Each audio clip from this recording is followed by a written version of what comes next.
जिसने तुम्हें मझधार में छोड़ दिया, फिर उसे कोई हक नहीं है जानने का कि तुम किनारे तक पहुंचे या नहीं। नमस्कार प्यारे साथियों, स्टोरियन सफर यूट्यूब चैनल में आप सभी प्रियजनों का दिल से स्वागत है। दोस्तों, आज की कहानी एक राजा के अहंकार और गरीब किसान के भाग्य की है। कहानी बहुत ही ज्ञानवर्धक और प्रेरणादायक है, इसलिए आप सभी कहानी के अंत तक हमारे साथ बने रहें। मित्रों, प्राचीन समय की बात है। नंदनपुर नामक किसी गांव में हरिया नाम का एक किसान रहता था। वह किसान बड़ा ही निर्धन था। उसके परिवार को 2 वक्त की रोटी भी बड़ी मुश्किल से नसीब हो पाती थी। किसी तरह उस किसान का परिवार गरीबी में अपना जीवन गुजार रहा था। कुछ दिनों के बाद उस किसान के घर में एक बच्चे का जन्म हुआ।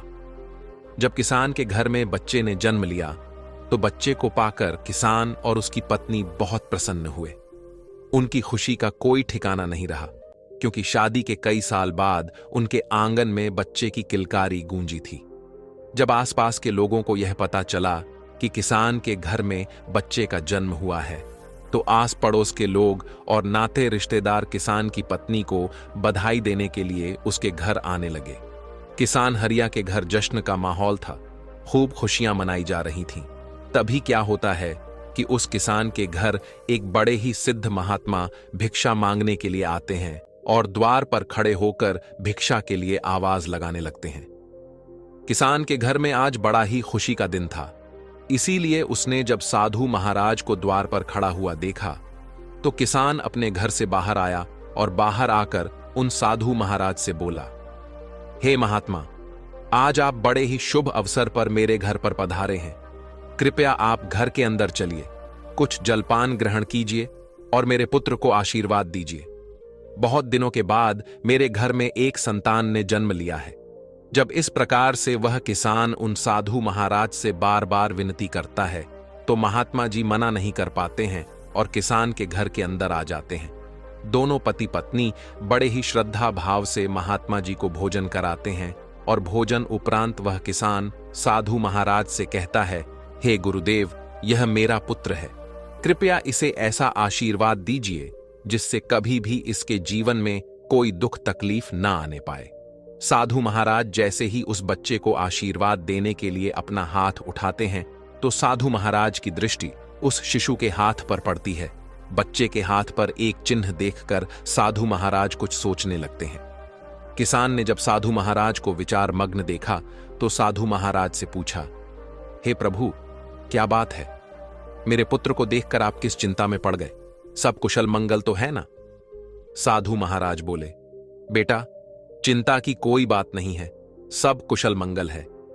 तुम्हारा पुत्र तो बड़ा ही किस्मत वाला है, क्योंकि तुम्हारे घर में जिस बच्चे ने जन्म लिया है और इसके हाथ पर जो चिन्ह बना हुआ है, यह इशारा करता है कि तुम्हारे पुत्र के भाग्य में राजयोग लिखा हुआ है और यह 16 वर्ष की अवस्था में ही एक नगर का राजा बन जाएगा। महात्मा की यह बात सुनकर किसान को भरोसा नहीं हुआ और बोला, महाराज, यह कैसे संभव है? किसी गरीब का पुत्र भला राजा कैसे बन सकता है? तो इस पर महात्मा जी उस किसान को समझाते हुए बोले, बेटा, ईश्वर की इस दुनिया में हर काम संभव है। इसने अपने पिछले जन्म में कोई ऐसा पुण्य कर्म किया है जिसके कारण इस जन्म में इस बालक को राजपाठ नसीब होगा। आगे समझाते हुए वह महात्मा जी बोले, बेटा, जैसे ही तुम्हारे पुत्र की अवस्था 16 वर्ष की होगी तो इस नगर का जो राजा है उसकी इकलौती पुत्री से तुम्हारे पुत्र का विवाह होगा और विवाह के बाद राजा की धन दौलत और गद्दी पर तुम्हारे पुत्र का अधिकार हो जाएगा। यह सब बातें मैं तुम्हें ऐसे ही नहीं बता रहा हूं, इस बच्चे की हाथों की लकीरें यह सब बता रही हैं। दोस्तों, साधु महाराज की इन बातों को जब किसान और उनकी पत्नी ने सुना तो इन बातों को सुनकर उन्हें बड़ी खुशी होती है कि हमारे घर में किसी साधारण संतान ने नहीं बल्कि एक राजा ने जन्म लिया है। जब इस बात की खबर नगरवासियों को चलती है कि किसान का बेटा एक दिन इस नगर का राजा बनेगा, तो दूर दूर से लोग उस किसान के पुत्र के दर्शन के लिए उसके घर आने लगते हैं। एक तरफ तो किसान के घर पर दूर दूर से लोग आ रहे थे, उधर जो उस नगर का राजा था जिसकी पुत्री के साथ में साधु ने विवाह की भविष्यवाणी की थी, वही राजा शिकार खेलने के लिए जंगल को जाता है। जंगल में जाकर वह अपना शिकार तलाश करने लगता है। तभी राजा की दृष्टि एक हिरण पर पड़ती है। हिरण देखकर राजा अपना घोड़ा उस हिरण के पीछे दौड़ा देता है और उस हिरण का पीछा करते हुए राजा बहुत दूर निकल जाता है। उसके साथ में जो सैनिक थे वह भी पीछे छूट जाते हैं। राजा काफी देर तक उस हिरण का पीछा करता है, लेकिन वह उस हिरण का शिकार नहीं कर पाता है, क्योंकि घने जंगल होने के कारण हिरण राजा की नजरों से ओझल हो जाता है। राजा को अपने शिकार का पीछा करते करते बहुत देर हो चुकी थी। इस कारण प्यास के मारे राजा का गला सूखने लगता है। पानी की तलाश में राजा ने चारों तरफ अपनी नजर दौड़ाई, लेकिन आसपास उसे ऐसा कोई पानी का स्रोत नजर नहीं आया जहां जाकर वह अपनी प्यास बुझा सके। पानी की तलाश में राजा जब कुछ और आगे बढ़ता है तो उसे एक गांव नजर आता है। साथियों, यह वही गांव था जिस गांव में उस किसान के घर में एक बच्चे ने जन्म लिया था।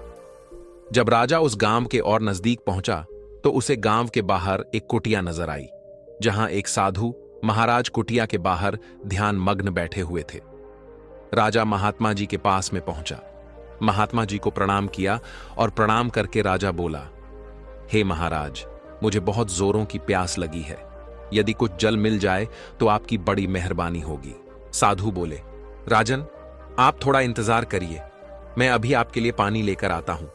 और इतना कहकर महात्मा जी कुटिया के अंदर चले गए। जब महात्मा जी थोड़ी देर में बाहर आए तो उनके हाथ में एक जल से भरा हुआ लोटा था। साधु महाराज ने जल से भरा हुआ लोटा राजा को पकड़ाया। राजा ने पानी पीकर अपनी प्यास बुझाई। पानी पीकर राजा जैसे ही चलने को हुआ तो उसकी दृष्टि उन लोगों पर पड़ गई जो इकट्ठी होकर किसान के घर उसके पुत्र का दर्शन करने के लिए जा रहे थे। मित्रों, जब राजा ने बहुत से लोगों को जाते हुए देखा तो यह देखकर उसने उन महात्मा जी से पूछा, हे गुरुवर, ये इतने सारे लोग इकट्ठे होकर कहां जा रहे हैं? राजा के पूछने पर साधु ने बताया, राजन, यह सब लोग इकट्ठे होकर उस किसान के घर जा रहे हैं जहां कुछ समय पहले एक बच्चे ने जन्म लिया है। जब राजा ने पूछा, महात्मा जी, उस बच्चे में ऐसी क्या खूबी है जो सभी लोग उस बच्चे के दर्शन को जा रहे हैं? तो इस पर महात्मा जी बोले, राजन, उस बच्चे के हाथ पर एक ऐसा नीला निशान बना हुआ है जिसका होना इस बात का संकेत है कि वह इस राज्य का राजा बनेगा। राजा बोला, महात्मा जी, यह सब झूठी बातें हैं, ऐसा कभी नहीं हो सकता, क्योंकि इस राज्य का राजा तो मैं हूं। भला मैं उस गरीब किसान के पुत्र को अपने राज्य का राजा क्यों बनाऊंगा? साधु बोले, राजन, कोई इंसान न तो किसी को राजा बना सकता है और ना ही रंक बना सकता है। बनाने वाला और बिगाड़ने वाला तो कोई और ही होता है। और रही बात उस किसान के पुत्र की राजा बनने की, तो मैं आपकी जानकारी के लिए बता दूं कि आज से 16 वर्ष के बाद उस किसान के पुत्र का विवाह आपकी इकलौती बेटी के साथ में होगा और विवाह के बाद वह इस नगर का राजा बन जाएगा। राजा ने कहा, महात्मा जी, कौन सी बेटी? किसकी बेटी? मेरे तो कोई औलाद ही नहीं है, फिर आपकी भविष्यवाणी कैसे सच साबित हो सकती है? साधु महात्मा बोले, राजन, आज से 1 वर्ष के बाद में आपकी रानी की कोख से एक कन्या जन्म लेगी। उसी कन्या के साथ में इस गरीब किसान के पुत्र का विवाह होगा और विवाह के उपरांत वह इस नगर का राजा बन जाएगा। साथियों, साधु महाराज के मुख से जब राजा इन बातों को सुनता है तो इन बातों को सुनकर वह खुश होता है और दुखी भी होता है। खुश इसलिए होता है क्योंकि राजा की कोई संतान नहीं थी। जब उसे पता चलता है कि उसके घर में भी एक कन्या जन्म लेगी, वह भी एक बेटी का बाप बनेगा, तो यह जानकर राजा को बड़ी खुशी हुई। लेकिन उसके दुख का कारण यह था कि जैसा साधु महाराज ने बताया कि तुम्हारी पुत्री का विवाह गरीब किसान के बेटे से होगा, तो यह जानकर राजा दुखी हो जाता है और उसे गुस्सा भी आता है। राजा अपने मन में विचार करता है कि आखिर एक मामूली से किसान का बेटा मेरा दामाद कैसे बन सकता है? मैं कदापि ऐसा नहीं होने दूंगा। यह विचार कर राजा उन साधु महात्मा से कहता है, आपको क्या लगता है, एक मामूली से किसान के बेटे के साथ में मैं अपनी पुत्री का विवाह कर दूंगा? महात्मा ने कहा, राजन, जो उस बच्चे के भाग्य में लिखा हुआ है उसे कोई नहीं मिटा सकता, क्योंकि विधाता का लिखा तो पत्थर की लकीर होता है, कोई उससे छेड़छाड़ नहीं कर सकता। दोस्तों, उस राजा को अपनी ताकत पर बड़ा ही घमंड था। उसने कहा, महात्मा जी, चाहे कुछ भी हो जाए, मैं अपनी बेटी का विवाह उस 2 कौड़ी के किसान के बेटे से हरगिज नहीं होने दूंगा। और रही बात विधाता के लिखे की, तो मुझ में इतना सामर्थ्य है कि मैं उस विधाता के लिखे को भी मिटा के रख दूंगा। महात्मा जी ने मुस्कुराते हुए कहा, राजन, मैं भी यही हूं और आप भी यही हो। पहले वह समय आने दो, फिर देखते हैं कि क्या होता है, कौन किस पर भारी पड़ता है। राजा ने कहा, ठीक है महात्मा जी, समय आने दो, फिर आप देखना। यह कहकर राजा साधु महाराज को प्रणाम करके अपने घोड़े पर सवार होकर अपने महल को चल देता है। महल पहुंचकर राजा विचार करता है, ऐसा क्या किया जाए जिससे सांप भी मर जाए और लाठी भी न टूटे। मैं ऐसा क्या करूं कि ऐसी नौबत ही नहीं आए कि मुझे अपनी बेटी का विवाह उस गरीब किसान के बेटे से करना पड़े। पूरी रात राजा इसी कश्मकश में गुजार देता है। काफी सोचने के बाद उसे एक युक्ति नजर आई। अगले दिन राजा अपना ब्राह्मण भेष बनाकर उस किसान के गांव में जाता है। गांव पहुंचकर जब उसने गांव वालों से पूछा कि उस किसान का घर कौन सा है जिस घर में कुछ दिन पहले एक बच्चे ने जन्म लिया है, तो गांव वालों ने उस गरीब किसान के घर का पता बता दिया। पता पूछकर राजा उस किसान के घर पर पहुंचा और बाहर से ही आवाज लगाई, क्या कोई घर में है? हमें कुछ दान करो, हम भूखे ब्राह्मण हैं। आवाज सुनकर किसान अपने घर से बाहर आता है और ब्राह्मण को प्रणाम करता है और कहता है, हे महाराज, मैं आपकी क्या सेवा कर सकता हूं? तब ब्राह्मण बना राजा कहता है, हमें कुछ दान दे दो, हम बहुत दूर से चलकर आए हैं।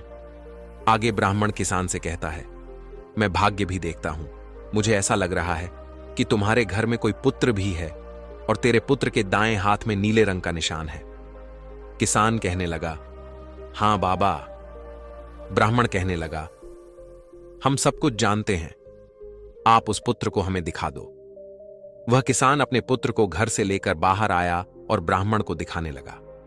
इसके बाद ब्राह्मण कहने लगा, यदि यह पुत्र तुम्हारे साथ रहेगा तो 16 साल के बाद इसकी मृत्यु हो जाएगी, और यदि तुम इस बच्चे को किसी को दान कर दोगे तो 16 वर्ष बाद वह तुम्हें लौटा जाएगा, और यदि तुम इस बच्चे को अपने पास रखना चाहते हो तो यह मर जाएगा। इस बात को सुनकर किसान रोने लगा और कहने लगा, बाबा, हम अपने बच्चे को अपने से अलग नहीं कर सकते हैं। ब्राह्मण कहने लगा, यदि तुम किसी और को नहीं देना चाहते तो मुझे इसे दे दो, 16 वर्ष के बाद इसे मैं तुम्हें लौटा दूंगा। राजा आगे समझाते हुए बोला, भाई देखो, मैं आपका बच्चा आपसे हमेशा के लिए थोड़े ही मांग रहा हूं। मैं तो तब तक के लिए मांग रहा हूं जब तक वह 16 वर्ष का ना हो जाए, क्योंकि इसी में इस बच्चे का जीवन है। जब उसको 16 वर्ष पूरा हो जाए और इसकी विवाह योग्य उम्र हो जाए तो मैं तुमको तुम्हारा बच्चा वापस लौटा दूंगा, फिर आप अपने पुत्र के साथ सुखपूर्वक रहना। मित्रों, सीधा साधा किसान जब भेष बदले हुए राजा की इन बातों को सुनता है तो उसे राजा की बातों में सच्चाई नजर आती है और वह किसान बच्चा देने के लिए हां कर देता है। उस बेचारे को नहीं पता था कि यह ब्राह्मण के भेष में इस नगर का राजा है और उसकी इन बातों के पीछे कुछ और ही मंशा छुपी हुई है।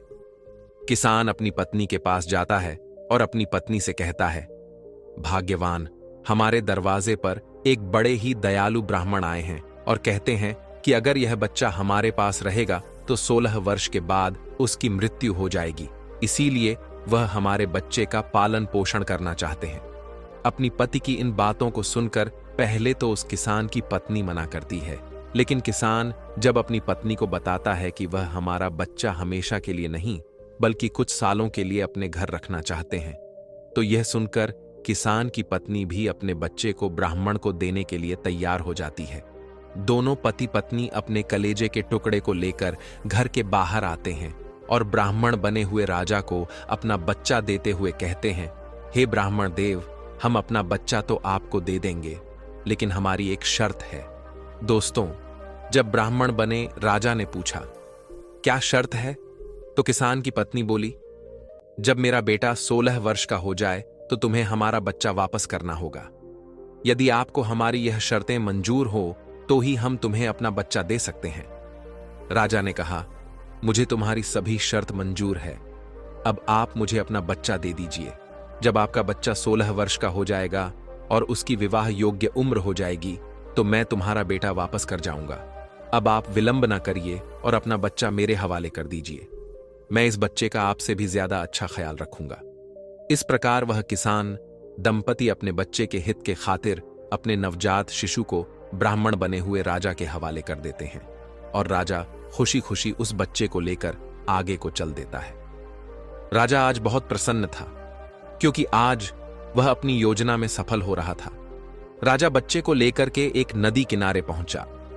नदी किनारे पहुंचकर राजा ने सोचा, मैं इस बच्चे का गला दबाकर इसका काम तमाम कर देता हूं और मारने के बाद मैं इस बच्चे की लाश को नदी के जल में प्रवाहित कर दूंगा। लेकिन बच्चे का जब उसने मासूम चेहरा देखा तो उस बच्चे का चेहरा देखकर राजा का विचार बदल गया। वह मन ही मन सोचने लगा, तेरा क्या बघाड़ा है जो तू इसे मारना चाहता है? क्यों इस मासूम बालक की हत्या का पाप अपने सिर लेना चाहता है?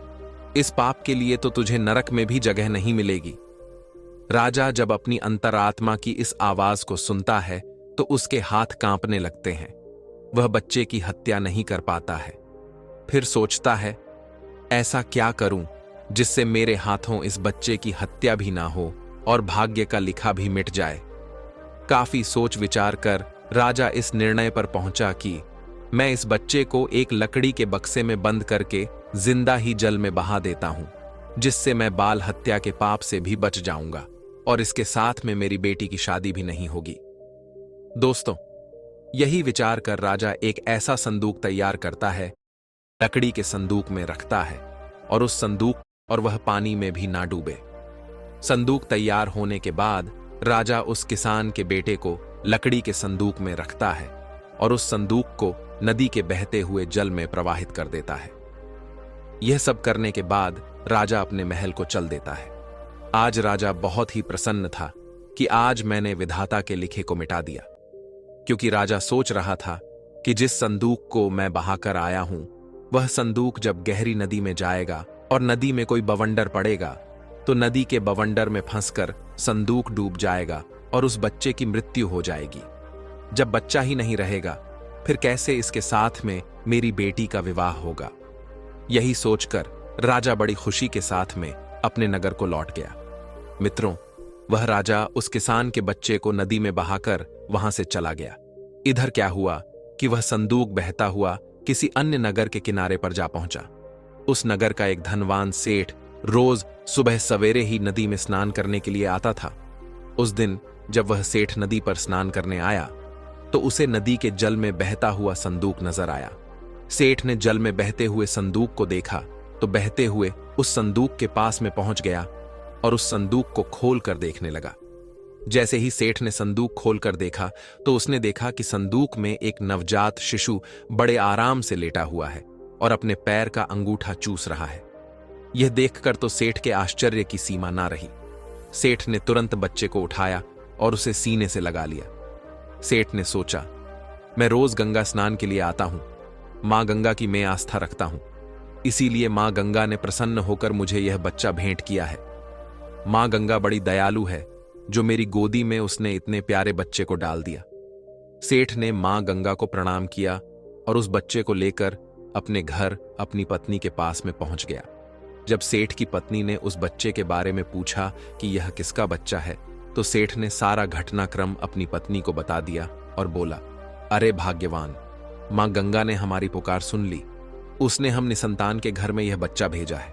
सेठ की पत्नी ने हाथ जोड़कर मन ही मन मां गंगा को धन्यवाद दिया और मां गंगा का धन्यवाद देकर शेठानी ने वह बच्चा सेठ के हाथों से अपने हाथों में ले लिया और उस बच्चे को लेकर दुलार करने लगी। सेठ और शेठानी ने खूब लाड़ प्यार से उस बच्चे का पालन पोषण किया, खूब पढ़ाया लिखाया और इस योग्य बना दिया कि वह अपने पैरों पर खड़ा हो सके। इस तरह उस किसान के पुत्र को सेठ और शेठानी के घर में रहते हुए पूरे 16 वर्ष बीत गए और वह बच्चा अब एक युवा बन चुका था। एक दिन वह बच्चा अपने दोस्तों के साथ में खेल रहा था। तभी वहां से दूसरे राज्य के राजा की सवारी निकली। साथियों, जिस समय उस राजा की सवारी निकल रही थी, उसी समय एक छोटा सा बच्चा कहीं से घूमता हुआ राजा के काफिले के सामने पहुंच गया और काफिले के आगे जाकर खड़ा हो गया।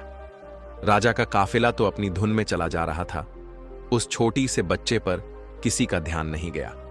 उधर अपने दोस्तों के साथ में खेलते हुए सेठ के लड़के की नजर उस बच्चे पर पड़ गई तो उस बच्चे को देखकर चिल्लाते हुए राजा के काफिले की तरफ भागा और बड़ी ही फुर्ती से उसने उस मासूम को बचा लिया। मित्रों, जिस राजा का वह काफिला जा रहा था वह वही हो राजा था जिसने कई साल पहले उसे नदी में बहा दिया था, और वह लड़का जिसने मासूम बच्चे की जान बचाई वह वही लड़का था जिसे राजा भेष बदलकर किसान के घर से ले आया था और बाद में नदी में बहा दिया था। जैसे ही राजा की नजर उस लड़के के हाथ पर पड़ी तो हाथ पर नीला निशान देखकर राजा समझ गया कि हो ना हो यह वही लड़का है जिसे मैंने नदी में बहा दिया था। लेकिन यह जीवित कैसे बच गया? राजा ने तुरंत ही अपने काफिले को रुकने का इशारा किया और अपने सैनिकों से बोला कि जो लड़का अभी अभी काफिले के सामने से गुजरा है उस लड़के को पकड़कर हमारे पास लाए, हम उसकी बहादुरी के लिए उसे इनाम देना चाहते हैं। राजा के सैनिक तुरंत ही सेठ के लड़के के पास में पहुंचे और उसे अपने साथ बुला लाए। जब सेठ का लड़का राजा के सामने पहुंचा तो उसने राजा को प्रणाम किया और पूछा, आप कौन हो और आपने मुझे क्यों बुलाया है? राजा बोला, बेटा, हम तुम्हारे पड़ोस के राज्य के राजा हैं और तुम्हारी बहादुरी के लिए हम तुम्हें पुरस्कार देना चाहते हैं। हम तुम्हें कोई इनाम दें उससे पहले हम आपसे कुछ सवाल पूछना चाहते हैं। सेठ का लड़का बोला, कहिए राजन, आप मुझसे क्या पूछना चाहते हो? तो राजा बोला, बेटा, तुम्हारा कौन सा गांव है, कौन तुम्हारे माता पिता हैं और तुम्हारे हाथ पर यह नीला निशान कैसा है? राजा के पूछने पर वह लड़का कहता है, हे राजन, मैं पड़ोस के गांव में रहता हूं और मेरे पिता मानो सेठ बहुत ही धनवान सेठ हैं, और आप जिस निशान की बात कर रहे हैं यह निशान तो मेरे हाथ पर बचपन से है, लेकिन आप यह सब क्यों पूछ रहे हो? राजा ने कहा, बस ऐसे ही, कोई खास बात नहीं है। फिर राजा उस लड़के से बोला, हम आपके माता पिता से मिलना चाहते हैं, क्या तुम हमें अपने माता पिता से मिलवाने के लिए अपने साथ ले चलोगे? लड़का बोला, क्यों नहीं राजन, यह तो हमारा बड़ा सौभाग्य होगा कि आप हमारे घर पर पधारे। चलिए राजन, मैं अभी तुम्हें अपने माता पिता से मिलवाने के लिए ले चलता हूं। इस प्रकार वह राजा इस बात की पुष्टि करने के लिए कि यह बच्चा वही है जिसे मैंने नदी में बहाया था, उस लड़के के साथ मानो सेठ के घर पर जाता है। सेठ जी जब अपने पुत्र के साथ में किसी राजा को आता हुआ देखते हैं तो सोचने लगते हैं कि ऐसा क्या हो गया जो किसी दूसरे राज्य का राजा मुझसे मिलने के लिए मेरे घर आ रहा है। जब राजा सेठ जी के पास में पहुंच गया तो सेठ जी ने राजा से पूछा, महाराज, आप किस नगर के राजा हैं और किस प्रयोजन से आप मेरे द्वार पर पधारे हैं? राजा कहता है, सेठ जी, मैं आपके पड़ोस के राज्य का राजा हूं और मैं आपके घर आपको बधाई देने के लिए आया हूं। जब सेठ ने पूछा, किस बात की बधाई? तो राजा बोला, सेठ जी, आपका बेटा बड़ा ही बहादुर है, आज इसने अपनी बहादुरी से एक मासूम बच्चे की जान बचाई है। सेठ जब राजा के मुख से अपने पुत्र की प्रशंसा सुनता है तो उसका सीना चौड़ा हो जाता है। सेठ राजा से कहता है, हां महाराज, मेरा बेटा तो बचपन से ही बहादुर है और जब से यह हमें मिला है तब से हमारे घर में बरकत ही बरकत है। राजा ने कहा कि आपको मिला है, मैं समझा नहीं आपके कहने का क्या मतलब है। सेठ कहने लगा कि महाराज, अब आपसे क्या छुपाना, यह मेरा असली बेटा नहीं है, यह तो मुझे नदी किनारे एक संदूक में पड़ा हुआ मिला था। दोस्तों, राजा को जब यह पता चलता है कि यह वही लड़का है जिसे कुछ साल पहले उसने नदी में बहा दिया था तो यह सुनकर राजा चिंता में पड़ जाता है। कुछ देर सोचने के बाद राजा उस सेठ से कहता है, सेठ जी, मैं आपके पुत्र की बहादुरी का कायल हूं और मुझे अपनी बेटी की सुरक्षा के लिए ऐसे ही बहादुर लड़कों की आवश्यकता है। यदि आप आज्ञा दें तो मैं आपके लड़के को अपने यहां नौकरी पर रखना चाहता हूं। सेठ ने कहा, राजन, यह तो बड़ी ही अच्छी बात है कि मेरा बेटा आप जैसे राजा के यहां नौकरी करेगा, मैं इसके लिए सहमत हूं। सेठ की सहमति मिलने के बाद राजा एक चिट्ठी लिखता है। चिट्ठी लिखने के बाद राजा उस चिट्ठी को एक लिफाफे में बंद करता है, उस पर अपनी मोहर लगाता है। यह सब करने के बाद राजा सेठ के लड़के से कहता है, बेटे, मैं तो अभी किसी काम से दूसरे राज्य को जा रहा हूं, तुम इस चिट्ठी को लेकर मेरे राज्य चले जाओ और इस चिट्ठी को महारानी को पकड़ाना। चिट्ठी पढ़ते ही महारानी तुम्हें नौकरी दे देगी। साथियों, इधर तो राजा अपने काफिले को अपने साथ में लेकर आगे बढ़ जाता है उधर सेठ का लड़का राजा के नगर को चल देता है। चलते चलते सेठ का लड़का एक घने जंगल में पहुंचा। जंगल में पहुंचकर वह लड़का मार्ग भटक गया और मार्ग भटक कर वह दूसरी दिशा में बढ़ गया। जिस मार्ग पर वह आगे बढ़ रहा था वह रास्ता डाकुओं के अड्डे पर जाता था और इस प्रकार वह चलते चलते डाकुओं के अड्डे पर पहुंच गया। वहां पहुंचकर उसकी नजर एक झोपड़ी के ऊपर पड़ी। झोपड़ी को देखकर सेठ के लड़के ने अपने मन में विचार किया कि क्यों न आज की रात इस झोपड़ी में ही ठहर कर बिताई जाए। यह विचार कर सेठ के लड़के ने झोपड़ी की तरफ अपने कदम बढ़ा दिए।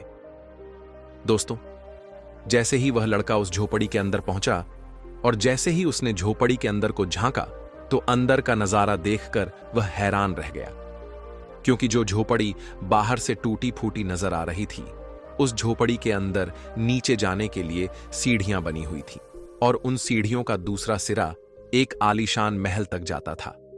दोस्तों, जैसे ही लड़का सीढ़ियां उतरकर नीचे महल में पहुंचा तो उसने देखा कि एक बूढ़ी महिला खाना बना रही है।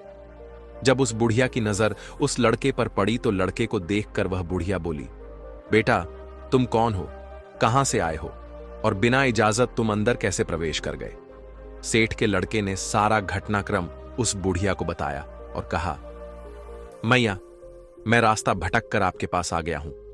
यदि आप मुझे एक रात ठहरने की इजाजत दे दें तो आपकी बड़ी मेहरबानी होगी और मैं वचन देता हूं कि प्रातः होते ही मैं यहां से चला जाऊंगा। सेठ के लड़के की इन बातों को सुनकर वह बुढ़िया बोली, बेटा, तुम्हारे यहां रुकने में मुझे तो कोई आपत्ति नहीं है, लेकिन तुम नहीं जानते हो जिस जगह पर तुम अभी खड़े हो यह जगह डाकुओं का अड्डा है। यदि उन्हें पता चल गया कि कोई अनजान व्यक्ति हमारे अड्डे पर आया है तो वह तुम्हें जिंदा नहीं छोड़ेंगे। सेठ का लड़का बोला, मैया, रात बहुत हो गई है और आगे जंगल का रास्ता है। इतनी रात में मैं कहां जाऊंगा, कहां रहूंगा? मुझे तो रास्ते का भी ज्ञान नहीं है। मैं रास्ता भटक चुका हूं। अगर बाहर गया तो जंगली जानवर मुझे मारकर अपने मुंह का निवाला बना लेंगे। अब ऐसी स्थिति में मैया, आप ही मुझे कोई रास्ता दिखाइए जिससे मेरे प्राण बच जाए। दोस्तों, सेठ के लड़के की इन बातों को सुनकर उस बुढ़िया को उस लड़के पर दया आ गई। उसने रात गुजारने की इजाजत दे दी। कुछ समय के बाद डाकू अपने अड्डे पर वापस आते हैं। जैसे ही उनकी नजर घर के कोने में सोए हुए सेठ के उस लड़के पर पड़ती है तो वे उस बुढ़िया से पूछते हैं, अम्मा जी, यह लड़का कौन है और यह हमारे अड्डे पर क्या कर रहा है? डाकुओं के पूछने पर वह बुढ़िया कहती है, बेटा, यह बहुत ही नेक दिल बच्चा है और यह नौकरी की तलाश में राजा का पैगाम लेकर राजमहल को जा रहा है। इससे तुम्हें कोई भी खतरा नहीं है। बेचारा मार्ग भटक गया है और यहां आ पहुंचा। डाकू बोले, अम्मा, तू भी कितनी भोली है, किसी को भी पनाह देती है। किसी ने यदि हमारे बारे में दुष्ट राजा को बता दिया तो राजा हमारा जीना दुश्वार कर देगा। तभी दूसरा डाकू बोला, रुको, मैं अभी इस लड़के की तलाशी लेता हूं, कहीं यह राजा का गुप्तचर तो नहीं है। और ऐसा कहकर वह सोते हुए सेठ के लड़के की तलाशी लेने लगता है। जब डाकू सेठ के लड़के की तलाशी लेता है तो उसे सेठ के लड़के की जेब से राजा का लिखा हुआ पैगाम मिलता है जिस पर राज्य की मोहर लगी हुई थी।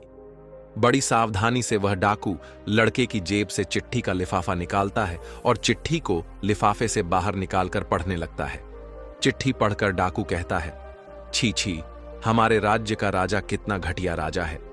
जब बुढ़िया पूछती है, बेटा, ऐसा इस चिट्ठी में क्या लिखा हुआ है जिसे पढ़कर तुम अपने ही नगर के राजा को घटिया राजा बोल रहे हो? तो डाकू उस महिला से कहता है, अम्मा, चिट्ठी में लिखा है कि रानी, जैसे ही यह लड़का तुम्हारे पास पहुंचे और जैसे ही तुम इस चिट्ठी को पढ़ो तो चिट्ठी पढ़ते ही इस लड़के को मारकर कहीं दूर फेंक देना, और यह काम मेरे आने से पहले हो जाना चाहिए। मैं इसे क्यों मरवाना चाहता हूं और मैंने क्यों नहीं मारा, इन सवालों का जवाब मैं नगर आकर तुम्हें दे दूंगा। दोस्तों, डाकू के मुख से चिट्ठी में लिखी हुई बातों को जब बुढ़िया ने सुनी तो वह कहने लगी, बड़ा ही दुष्ट राजा है, जिसके हाथों से चिट्ठी भिजवा रहा है उसी को मरवाने का आदेश भी दे रहा है। यह सुनकर उस बुढ़िया ने अपने मन में विचार किया कि मुझे इस मासूम को किसी भी तरह कोई भी उपाय करके बचाना चाहिए। उसने डाकुओं से कहा, तुम इस चिट्ठी को बदल दो। इस चिट्ठी के स्थान पर एक दूसरी चिट्ठी तैयार करो और उसमें लिखो कि रानी, मैं जिस लड़के को तुम्हारे पास भेज रहा हूं यह बड़ा ही नेक लड़का है और मैंने यह लड़का अपनी पुत्री के विवाह के लिए चुना है। इसीलिए रानी, जैसे ही यह लड़का तुम्हारे पास आए तो तुम राजकुमारी का विवाह इस लड़के से कर देना। और ध्यान रखना, यह काम मेरे नगर वापसी से पहले हो जाना चाहिए। मुझे यह लड़का क्यों पसंद है, क्यों मैं अपनी बेटी का विवाह इस लड़के से करना चाहता हूं, इन सवालों के जवाब मैं तुम्हें नगर वापस आकर दूंगा। तुम्हारा प्रिय राजा। साथियों, यह लिखकर डाकू ने उस चिट्ठी को लिफाफे के अंदर डाला और बड़ी सावधानी के साथ पुनः उस लड़के की जेब में रख दिया। इसके बाद डाकुओं ने खाना पीना खाया और चोरी करने के लिए अपने अड्डे से बाहर निकल गए। उधर अगला दिन हुआ तो बूढ़ी माता ने सेठ के लड़के को उठाया और कहा, बेटा, सुबह हो गई है, अब तुम जहां जाना चाहते हो वहां जा सकते हो। सेठ के लड़के ने उठकर बूढ़ी माता को प्रणाम किया, राजमहल का मार्ग पूछा और बूढ़ी माता से विदा लेकर अपनी मंजिल की तरफ बढ़ गया। कुछ समय पश्चात सेठ का लड़का रानी के सामने राजा के महल में था। सेठ के लड़के ने महारानी से कहा, रानी साहिबा, महाराज ने आपके नाम यह पैगाम भेजा है, आप इस चिट्ठी को पढ़ लीजिए और बताएं मुझे क्या करना है। दोस्तों, महारानी ने लिफाफे में रखी चिट्ठी निकाली और पढ़ने कही। चिट्ठी में लिखा हुआ था कि यह लड़का बड़ा ही नेक दिल है, बड़ा ही बुद्धिमान और ज्ञानी है। यह राजकुमारी से विवाह करने के योग्य है, इसीलिए मेरे आने से पहले ही तुम इसका विवाह राजकुमारी से करवा देना। जब रानी चिट्ठी पढ़ती है तो चिट्ठी में लिखी हुई बातों को पढ़कर रानी सोचने लगती है कि महाराज को इस लड़के में ऐसी क्या खूबी नजर आई जो जल्दी से जल्दी राजकुमारी के साथ इसका विवाह करने का आदेश दिया है। महाराज इस प्रकार कैसे किसी अनजान के साथ राजकुमारी का विवाह कर सकते हैं। लेकिन फिर उसने देखा कि चिट्ठी के लिफाफे पर राजा के हस्ताक्षर थे और उनकी मोहर लगी हुई थी और उस चिट्ठी में लिखा हुआ था कि मैं तुम्हारे सभी सवालों के जवाब नगर वापस आकर दूंगा। तो यह पढ़कर रानी तत्काल ही पंडित को बुलाकर राजकुमारी का विवाह उस लड़के के साथ करवा देती है। इस प्रकार वह लड़का राजा का दामाद बनकर राजकुमारी से विवाह करके सुखपूर्वक राजा के महल में रहने लगता है। कुछ दिनों के बाद में राजा अपना काम समाप्त करके अपने नगर को आता है। राजा बड़ा ही प्रसन्न था, क्योंकि उसे तो लग रहा था कि अब तक तो रानी ने उस लड़के को मरवाकर कहीं दूर फेंक दिया होगा। अब उस लड़के के साथ मेरी बेटी का विवाह कैसे हो सकता है? मैंने तो भाग्य के लिखे को ही मिटा दिया है। लेकिन साथियों, जैसे ही राजा अपने महल में पहुंचता है और उस गरीब किसान के बेटे को अपनी राज्य गद्दी पर बैठा हुआ देखता है तो उसके आश्चर्य की सीमा नहीं रहती है, क्योंकि जिस लड़के को राजा ने रानी के पास इसलिए भेजा था कि रानी इसका कत्ल करा देगी, लेकिन यहां तो सब उल्टा ही हो गया। जब उसे यह पता चलता है कि मेरी पुत्री का विवाह उसी व्यक्ति के साथ हो गया है जिसकी भविष्यवाणी साधु महाराज ने की थी, तो यह जानकर राजा क्रोध में भर जाता है। उसे अपनी पत्नी पर बहुत गुस्सा आता है कि रानी ने मेरी आज्ञा का पालन क्यों नहीं किया। उसने महारानी से पूछा, मैंने जब तुम्हें इस लड़के को मारने का आदेश दिया था, फिर तुमने इसके साथ राजकुमारी का विवाह क्यों कर दिया? राजा की इन बातों को सुनकर रानी कहती है, महाराज, मैंने तो वही किया है जैसा आपने आदेश दिया था, इसमें मेरी क्या गलती है? राजा ने महारानी को चिट्ठी दिखाने का आदेश दिया। महारानी चिट्ठी लेकर बाहर आई। राजा ने जब लिफाफा खोला और उस चिट्ठी में लिखी हुई बातों को पढ़ा तो देखा कि उसमें तो कुछ और ही लिखा हुआ था। यह देखकर राजा ने बड़े ही गुस्से में आकर सैनिकों से कहा, जाओ और जाकर के उस लड़के को पकड़ कर लाओ जिसके साथ राजकुमारी का विवाह हुआ है। सैनिकों ने तुरंत ही राजा की आज्ञा का पालन किया और उस किसान के बेटे को पकड़कर राजा के सामने ले आए। राजा ने गुस्से में उस लड़के से कहा, तुम्हारी हिम्मत कैसे बढ़ गई मेरी पुत्री से विवाह करने की? तुमने मुझे बहुत बड़ा धोखा दिया है और मेरे राज्य में धोखे की सजा केवल और केवल मौत होती है। अब तुम मरने के लिए तैयार हो जाओ। मैं तुम्हें अपना दामाद किसी भी कीमत पर स्वीकार नहीं कर सकता। तुम एक गरीब किसान के बेटे हो और गरीब ही रहोगे। मैं भी देखता हूं कि तुम किस प्रकार इस नगर का राजा बनते हो। मित्रों, राजा की इन बातों को सुनकर वह लड़का बोला, महाराज, आप यह क्या कह रहे हो? मैंने आपको क्या धोखा दिया है और आप बार बार किस किसान की बात कर रहे हो, जबकि आपको भी पता है कि मैं किसान का बेटा नहीं बल्कि एक सेठ का बेटा हूं। राजा ने कहा, तुम मुझे अपनी बातों में उलझाकर बेवकूफ बनाना चाहते हो, लेकिन अब मैं तुम्हारी किसी बात में नहीं आऊंगा। आज का दिन तुम्हारे जीवन का अंतिम दिन साबित होगा। इतना कहकर राजा अपनी तलवार उठा लेता है। राजा के हाथ में तलवार देखकर राजकुमारी राजा के सामने खड़ी हो जाती है और कहती है, पिताजी, आप जिस पर तलवार चला रहे हैं वह मेरे पति परमेश्वर हैं। उन्हें मारने से पहले तुम्हें मुझे मारना होगा। इधर राजमहल के अंदर यह सब कुछ चल रहा था कि तभी एक सैनिक राजमहल में आता है और आकर राजा से कहता है, महाराज, एक बड़े ही सिद्ध महात्मा आए हुए हैं और अभी इसी समय आपसे मिलना चाहते हैं। राजा ने कहा, ठीक है, महात्मा जी को अंदर ले आओ। आदेश मिलते ही सैनिक दौड़ा हुआ महात्मा जी के पास जाता है और उन्हें अपने साथ में ले आता है। राजा ने उठकर महात्मा जी को प्रणाम किया और उनके आने का प्रयोजन पूछा। महात्मा जी ने कहा, लगता है राजन, आपने मुझे पहचाना नहीं। जब राजा ने कहा, आप कौन हो और मुझसे क्यों मिलना चाहते हो, तो महात्मा जी ने बड़ी ही विनम्रता के साथ मुस्कुराते हुए जवाब दिया, राजन, मैं वही महात्मा हूं जिससे आप 16 साल पहले मिले थे और मैंने आपको बताया था कि आज से 16 साल के बाद में आपकी पुत्री का विवाह इस गरीब किसान के बेटे से होगा। लेकिन आपने कहा था कि मैं राजा हूं और मैं कुछ भी कर सकता हूं, लेकिन देखा राजन, जो भाग्य में होता है वही होकर रहता है। साथियों, जब राजा साधु की इन बातों को सुनता है तो हाथ जोड़कर कहता है, गुरुदेव, मुझे क्षमा कर दीजिए। आप सच कहते थे कि कोई न तो किसी का भाग्य मिटा सकता है और ना ही उसमें कोई बदलाव कर सकता है। विधि के विधान को कोई नहीं बदल सकता। जो भी जिसके भाग्य में लिखा हुआ है वह उसे मिलकर ही रहता है। मैं नियति के हाथों हार चुका हूं। महात्मा जी ने कहा, राजन, भाग्य के सामने कोई नहीं टिक सकता, इसीलिए अब तुम व्यर्थ की चिंता छोड़ो। किसान के बेटे को अपना दामाद स्वीकार करो और अपना राजपाठ उसे सौंपकर सुखपूर्वक जीवन व्यतीत करो। यही नियति का लेखा है और इसी में तुम्हारी भलाई है। साथियों, इस प्रकार वह राजा अपना सारा राजपाठ किसान के पुत्र को सौंप देता है। पूरे नगर में राजा की चर्चा होने लगती है कि राजा बड़ा ही नेक दिल इंसान है, जो उसने अपनी पुत्री का विवाह एक साधारण से लड़के से किया। इधर किसान का बेटा उस नगर का राजा बनकर सुखपूर्वक अपना जीवन बिताने लगता है। राजा ने भी यह सोचकर अपने अहंकार का त्याग कर दिया कि मेरे इतना सब करने के बाद भी नियति ने जो तय कर रखा था वही हुआ। साथियों, इस कहानी से हमें बहुत ही महत्वपूर्ण सीख मिलती है कि कुछ परिस्थितियां हमारे नियंत्रण में नहीं होती हैं। वह समय के अनुसार पहले से ही तय है, जिन्हें हम चाहकर भी नहीं बदल सकते। उम्मीद करता हूं दोस्तों, आपको कहानी पसंद आई होगी।